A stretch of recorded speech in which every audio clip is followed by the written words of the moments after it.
Hello, and welcome to another episode of my Coffee Break Art. Here you'll find snippets about art to watch in your coffee break.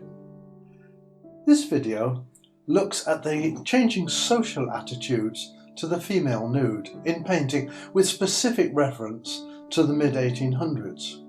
This is the time of Queen Victoria, who has been referred to as prudish, buttoned up, disapproving, a dull, censorious woman swathed in black, the dowdy queen of popular lore. But that can't be farther from the truth.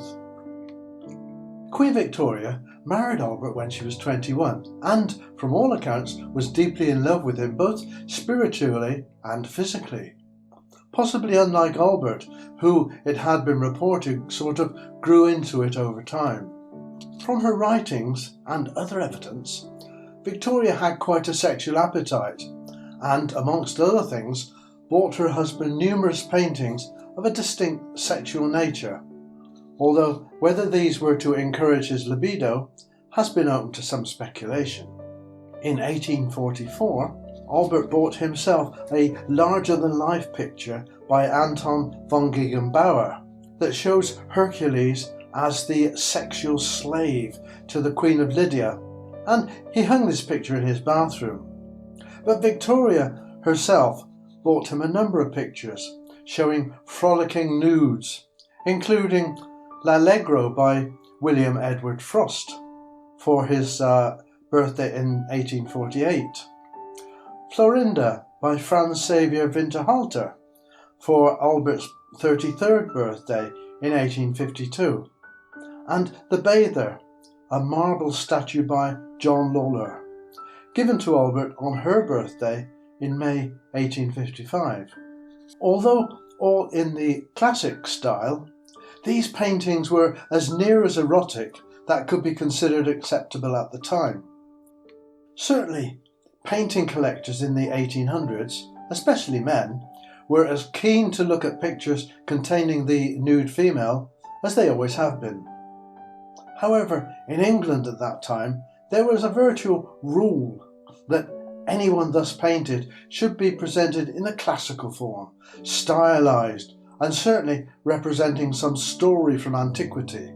No sexual innuendo, you had to make that up yourself. The pressure from society are well illustrated by John Everett Millais, one of the most successful and richest painters of the 1800s, when, in 1870, he painted a large canvas called the Knight Errant. Commenting on the painting's subject, Millais wrote, "The Order of Knights Errant was instituted to protect widows and orphans and to succour maidens in distress." The painting's moonlit scene apparently depicts an act of medieval chivalry, in which one such knight errant, clad in armour, is on the point of freeing a woman who's been stripped and tied to a tree. The woman's clothes lie on the ground to the left, and her molesters, who we assume to be robbers, are seen fleeing the scene in the top right corner of the canvas. There is blood on the knight's sword, and the torso of a dead man is visible behind him. Millais faced a dilemma, as he wanted to paint naturally, but he also wanted the commercial success of his work being accepted by the National Gallery. Even then, the painting received critical reviews focused on his treatment of the unclothed woman. Millais' naturalistic approach was compared with the conventional practice of idealising the nude and placing it in a classical setting. His treatment of the nude figure and the ambiguity of the subject caused some consternation amongst the critics, who considered the woman was too lifelike. The art press even claimed that the figure was almost too real for the treatment of a nude, and assumptions were even made about the woman's probable loose morals. Sort of served her right, didn't it? X-ray photographs of the painting clearly show the head not only turned towards the knight, but gazing directly into his eyes, establishing eye contact.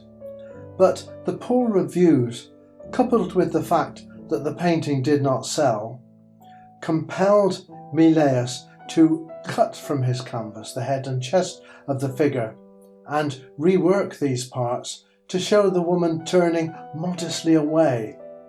And following this revision, the Knight Errant was sold in 1874. However, we can see the original head, which was on the cutaway piece of canvas, as it was later sewn into another canvas and exhibited in 1872 as the Martyr of the Solway. This depicts Margaret Wilson, a young Scottish girl who refused to swear an oath declaring the King of England as head of the church. She and a friend were stripped and chained to stone stakes in Solway Firth, and they were forced to drown with the tide. But even with this painting, Millais originally painted the upper torso of the young woman naked, and this required overpainting before the painting was exhibited in 1871, in order not to offend Victorian sensibilities. Here, commercial considerations overriding aesthetic ones, even with an artist of this calibre. Sensibilities around nudism have always existed, even today. Exposed breast cannot be shown on YouTube, although torture can. In the 1960s, European young ladies were happy to show far more of their bodies than they are today. Here's a painting of Agnès Sorel, who was chief mistress of King Charles VI, from around 1440, so nothing's new. We have looked at a moment in time when a great artist has allowed himself to be influenced by social restrictions, and perhaps question how today we are individually compromised by similar pressures. Thank you for watching this coffee break art. I hope you enjoyed it. This is a small YouTube channel for people interested in art. You can help me to get more views by clicking on the subscribe button. I would appreciate this. Please don't hesitate to add a comment below, and I'll see you next time.